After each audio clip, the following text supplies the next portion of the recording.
6।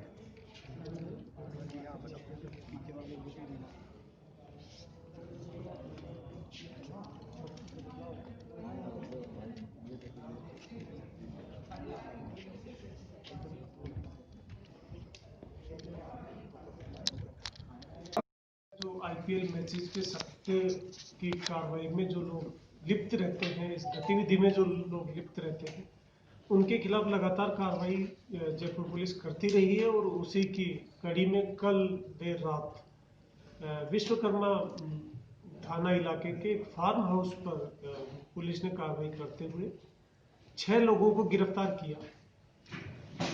उनसे करीब 58 मोबाइल बरामद किए। इस सट्टे में काम में लिए जाने वाले अन्य इलेक्ट्रॉनिक इक्विपमेंट, एलसीडी, लैपटॉप्स वो बरामद किए।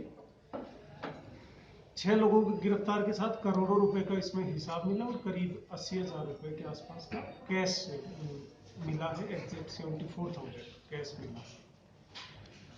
ये सट्टे की कार्रवाई महत्वपूर्ण इसलिए हो जाती है कि इस सट्टे की कार्रवाई में जो शामिल थे, जो इस वारदात में, इस अपराध में जो लोग शामिल थे, वो ज़्यादातर उसमें से वेस्ट बंगाल के रहने वाले थे। वो यहाँ आकर के ये एक शहर के आउटस्कर्ट्स पे स्थित फार्म हाउस में एक व्यापारी का ये फार्म हाउस है, राजेश अग्रवाल नाम के एक व्यवसायी का ये फार्म हाउस था, जिसमें ये बैठ करके सट्टा कर रहे थे। करीब 58 लाइन इन्होंने नीचे दे रखी थी। 58 मोबाइल जो कनेक्ट थे वो मौके से बरामद हुए हैं।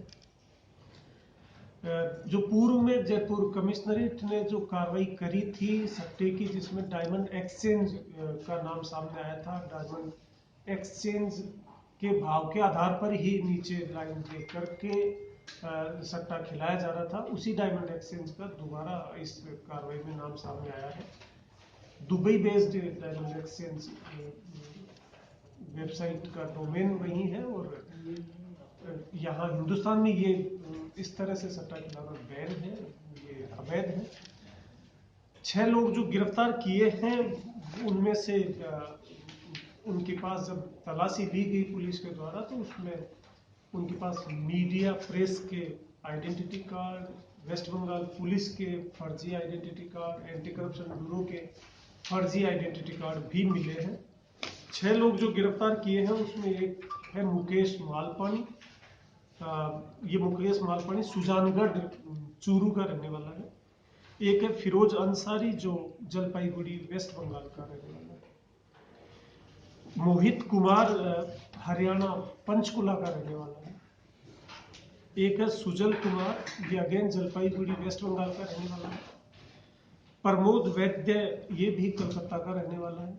और आखिरी व्यक्ति जो गिरफ्तार हुआ है वो रमेश पारिक, ये अगेन सिलीगुड़ी वेस्ट बंगाल का रहने वाला है।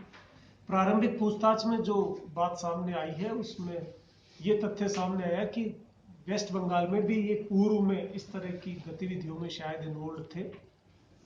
वहाँ इनकी किसी न किसी रूप में शायद पहचान हुई या वहाँ की पुलिस ने इनका पीछा किया होगा, तो उन्होंने वो जगह छोड़ करके कोई सेफ जगह ढूंढी और जयपुर शहर के आउटस्कर्ट्स पे जो फार्म हाउस था, वहाँ ये लोग बैठ के सट्टे की कार्रवाई में लिप्त पाए गए।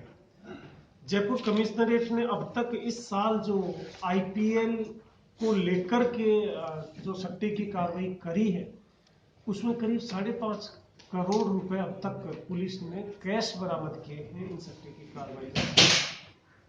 टोटल 49 व्यक्ति गिरफ्तार हुए हैं अभी तक। और जो सट्टे को चलाने के लिए जो इलेक्ट्रॉनिक इक्विपमेंट्स में, चाहे वो मोबाइल हो, एलईडीज हो, लैपटॉप्स, कंप्यूटर्स हो, उसमें करीब 302 मोबाइल जब्त हुए हैं अब तक। 45 व्हीकल जब्त हुए हैं और लैपटॉप और कंप्यूटर 37 जब्त हुए हैं और एलईडीज 24 जब्त हुए हैं। ये जो जब्ती की कार्रवाई बताई है, ये सिर्फ और सिर्फ आईपीएल में जो सट्टा लगा रहे हैं, आईपीएल सीरीज जब से चालू हुई है तब से जो जयपुर पुलिस की कार्रवाई है वो ये सारा सीजर और गिरफ्तारियां और ये कैश बरामद जो हुआ है ये सिर्फ इसी दौरान जब्त किया हुआ है।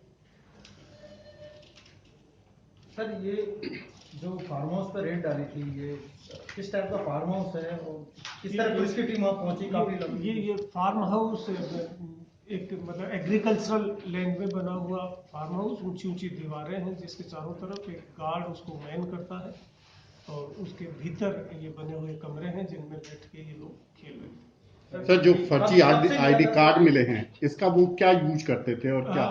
अभी तक यही सामने आया है कि जहां कहीं कोई अगर पुलिस रोकने की कोशिश करे, कहीं नाकाबंदी में कोई रोकने की कोशिश करे, तो उसमें ये मीडिया के फर्जी कार्ड, पुलिस के फर्जी कार्ड, एंटी करप्शन ब्यूरो के फर्जी कार्ड दिखा के वो शायद उस नाकाबंदी से बचने का प्रयास रहा होगा। साथ ही साथ इस तरह के आई कार्ड इन्होंने किसी रूप में किसी को ब्लैकमेल करने में कहीं मिसयूज भी हुए होंगे, उस संबंध में तफ्तीश की जाएगी। कुछ ये केवल एक सट्टा ही था या मैच फिक्स करने का भी कहीं ना कहीं? ये सिर्फ सट्टा था, क्योंकि इनका सीधा संपर्क जहां मैच खेला जा रहा है, ये चेन्नई सुपर किंग्स और कलकत्ता नाइट राइडर्स का कल मैच था, उस मैच को लेकर के ये सट्टा था, इसमें मैच फिक्सिंग जैसी कोई बात नहीं। सर लाइनें कहाँ गई है जयपुर शहर के उस संबंध में तफ्तीश की जाएगी, क्योंकि एक बड़ा डाटाबेस का एनालिसिस करना अनुसंधान के दौरान जरूरी होगा, उसी से पता लगेगा कि आगे किन लोगों से। इतना बड़ा अमाउंट लगाने वाले है कुछ पता लगा सर? अब तक कोई एक आधा तो ढंग का आदमी होगा नहीं, जो भी इस तरह के अपराध में शामिल होते हैं उसको ढंग का आदमी कहना तो मेरे ख्याल से ढंग शब्द की इतना बड़ा अमाउंट सर इस कोरोना काल। बट जो लोग ये काम में इन्वॉल्व हैं उनके खिलाफ लगातार हम कार्रवाई कर रहे हैं। पूर्व में भी जो कार्रवाइयाँ हुई हैं उसी व्यक्ति तक ये चेन भी वहीं तक पहुंचती है।